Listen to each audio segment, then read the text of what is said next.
Bolehkah orang Kristen mempercayai teori evolusi dengan penemuan fosil manusia purba dan hewan purba yang kira-kira berusia 200 hingga 500 ribu tahun lalu? Jika ya, lalu bagaimana dengan kesaksian Alkitab yang mengkisahkan sejak penciptaan Adam hingga sekarang? Interval atau jarak waktu sejak penciptaan atau peradaban manusia tidak lebih dari 10.000 tahun. Apakah hal ini berarti bahwa sains dan Alkitab adalah bertentangan? Sebelum itu, kita perlu mengetahui bahwa menurut Taurat Musa, Allah menciptakan langit dan bumi serta segala isinya selama 6 hari lamanya, di mana kata hari yang digunakan dalam Taurat Musa tersebut menggunakan kata yom. Oleh karena itu, mari kita lakukan studi kata yom dalam bahasa Ibrani. Kata yom dalam bahasa Ibrani memiliki banyak arti. Kata yom dapat berarti waktu 24 jam, atau dapat berarti suatu masa tertentu, periode tertentu, atau bahkan bentangan waktu tertentu. Dan pemaknaan kata yom yang merupakan bentangan waktu yang sangat jauh inilah yang digunakan oleh Musa di dalam penciptaan langit dan bumi 6 hari lamanya. Hal ini berarti ketika Allah menciptakan langit dan bumi pada hari pertama, hal tersebut tidak berarti bahwa Allah menciptakan langit dan bumi itu pada waktu 24 jam. Namun hal ini berarti Allah menciptakan langit dan bumi pada bentangan waktu atau periode yang sangat panjang. Hal ini bisa saja 1 miliar tahun atau bahkan 1 triliun tahun. Allah menciptakan manusia pada hari terakhir, yaitu pada hari ke-6. Namun sebelum itu, Allah telah menciptakan binatang di udara, binatang di laut, dan juga binatang serta ternak melata di darat. Hal ini berarti bahwa jarak atau periode waktu di mana manusia dengan binatang di darat dan binatang di lautan itu diciptakan sangatlah panjang. Di mana tentu saja sebelum Adam diciptakan sebagai ciptaan yang terakhir, Allah telah menciptakan binatang di darat dan binatang di laut. Misalnya dinosaurus, kera, monyet, gorila, dan juga berbagai binatang lainnya.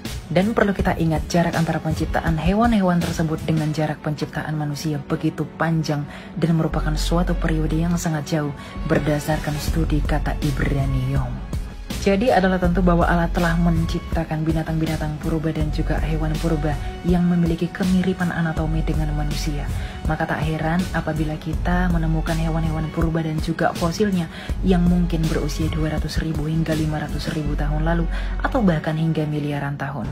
Karena bentangan waktu ketika hewan-hewan itu diciptakan dengan penciptaan manusia adalah sangat panjang dan begitu jauh. Namun kita perlu mengetahui bahwa satu-satunya ciptaan yang diciptakan oleh Allah seturut dan segambar dengan rupa Allah hanyalah manusia. Meskipun jauh sebelum itu Allah telah menciptakan hewan-hewan dan juga binatang yang mirip dengan anatomi manusia pada hari ke-5 hingga hari ke-6.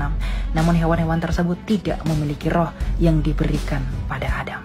Sehingga hanya Adamlah yang beranak cucu dan juga memenuhi seluruh bumi dengan keturunannya. Sebelum pada akhirnya merujuk dari Kejadian 6 ayat 11 hingga 12. Oleh karena bumi itu telah rusak oleh karena kekerasan yang timbul akibat dosa, maka Allah memusnahkan seluruh bumi dan juga segala isinya, termasuk hewan-hewan purba dan juga manusia purba yang mirip dengan anatomi manusia dengan fenomena air bah atau banjir besar. Di mana dengan peristiwa air bah itu Allah telah melenyapkan dan menghanguskan seluruh isi bumi, termasuk hewan-hewan purba seperti dinosaurus, mamut, gajah, bahkan kera dan juga monyet yang mirip anatomi manusia. Dan peristiwa ini hanya menyisakan satu nenek moyang kita yang adalah manusia, yakni Nuh dengan anaknya Sem, Ham, dan Yafet. Dengan demikian setelah peristiwa air bah, maka seluruh bumi hanya diisi oleh manusia yang merupakan keturunan dari satu bapa, yakni Nuh, melalui keturunannya Sem, Ham, dan Yafet. Maka dengan demikian saya, Anda, dan siapapun yang menonton ini adalah keturunan Nuh dari Adam yang adalah manusia. Maka kita semua yang adalah manusia satu darah dari Adam. Dengan demikian, orang Kristen tidak perlu khawatir dengan penemuan sains, di mana ketika sains menemukan fosil-fosil hewan purba yang berusia ratusan ribu tahun, atau bahkan anatomi hewan purba yang mirip dengan manusia. Karena semuanya itu berdasarkan kesaksian Alkitab telah dimusnahkan oleh air bah, dan menyisakan satu generasi saja dari Nuh yang adalah manusia seperti kita. Di mana sains atau ilmu pengetahuan bukanlah musuh kekristenan, namun kekristenan sejak semula adalah pusat dan sumber ilmu pengetahuan melalui Musa dan juga gerejanya.